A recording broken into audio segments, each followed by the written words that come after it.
As you can tell, I like talking. But in summary, Arrivalprime was a social worker franchise that I dreamt up 4 years ago, longer ago. It's kind of been about 8 years in the making. 4 years ago it got made called Hands on Wheels and was projected on 4 raising platforms and thunderclaps, made £14. Currently trying to get it refilmed as Arrivalprime. Since the first video, I have met Choir with No Name, Streetwise Opera, Cardboard Citizens, Crisis, St. Mungo. These existing charities need a link in the form of a practical social worker in Royals that can show them around town and give them those places as plates of contact, and soup kitchens too that normally run the week. I'm just saying for the bad cases.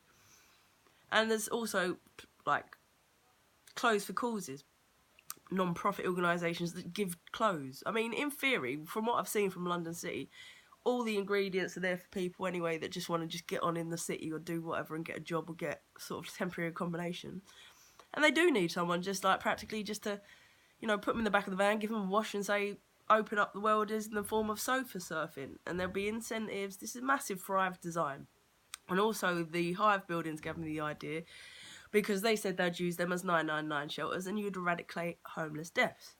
And you could also use those premises for passports for the younger type people that want to just take up Prince's Trust-like initiatives and get into hemp, farming, fruit picking, woofing and basic agriculture. NVQs and all sorts of stuff all over the world. So this, in theory, would open up the world. It's not for the Trump-hearted or the small-minded inbred folk. It's really not for them. It's more like there's all these people really sitting on the street with no expectations, or really just signing on with no expectations. And this is the sort of thing that'd be like, boom, shock to the system there. Do you want to see the world a bit?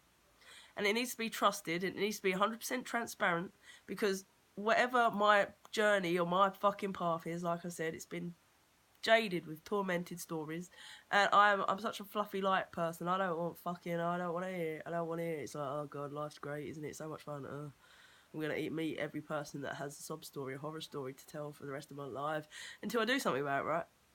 So if you get all this crap going on all the time, you feel like, okay, right, I think my brain just does what it does on its own anyway. It connects the dots of the various jobs I've had, like call centre staff, connecting people up, but treating the people as jobs. CVs, you know, just treating the people like jobs.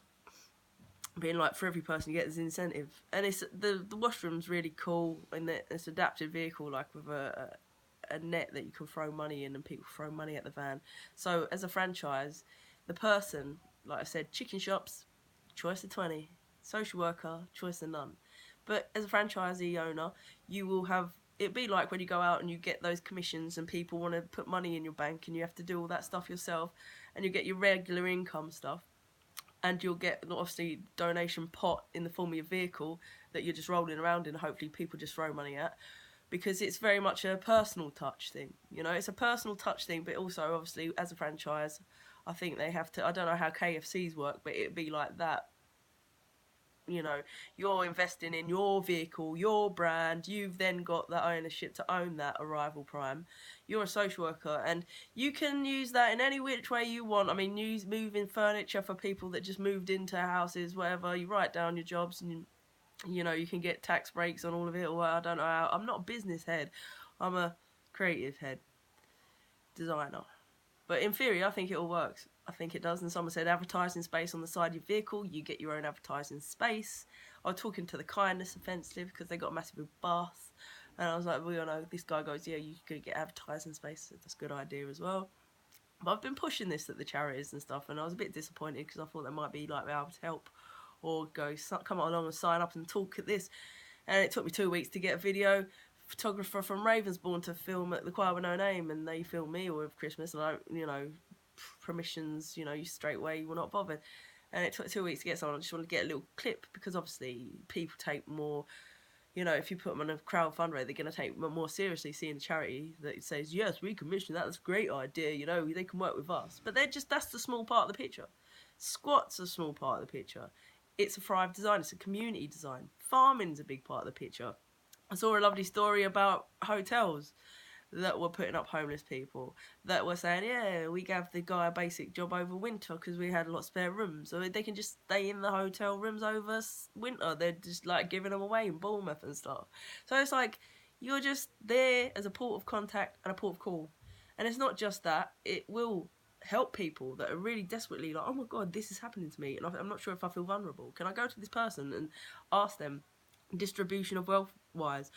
You know, I'm really pressured at the moment. I've got 2 kids, and my boyfriend's abusive, and they're trying to get me to sign over the kids.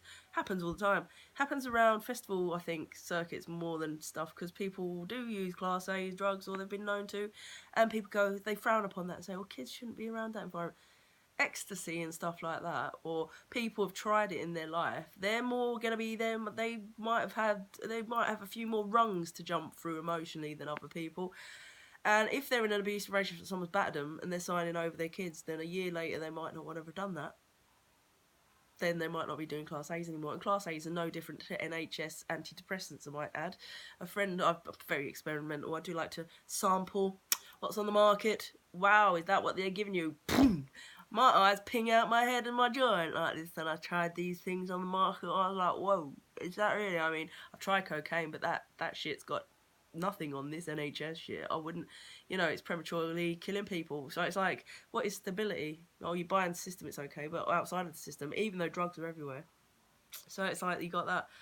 You're going to need, like, I think, a port of contact as citizens' advice and stuff for people, just to really make sure that none of the criminality within the system goes on.